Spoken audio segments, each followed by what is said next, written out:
ప్రయోగం పరిశోధనతో ఇస్రో భారత్ను సరికొత్త శిఖరాలకు చేర్చింది. ఈ నేపథ్యంలో అసలు ఈ చంద్రయాన్-3 ప్రయోగం ఎలా సాగింది, ఇందులో ఏం విభాగాలుంటాయి, విక్రమ్ ల్యాండర్ అంటే ఏంటి, చంద్రయాన్-2 ఎందుకు ఫెయిల్ అయింది మొదలైన విషయాలు ఇప్పుడు తెలుసుకుందాం.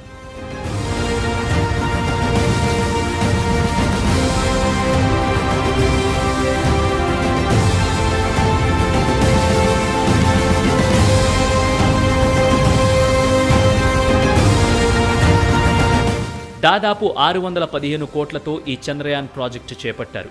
గత నెల 14న శ్రీహరికోట నుంచి లాంచ్ అయిన చంద్రయాన్-3 గురుత్వాకర్షణ శక్తిని ఆధారంగా చేసుకుని భూమి చుట్టూ తిరుగుతూ దశల వారీగా చంద్రుడి కక్షకు చేరింది.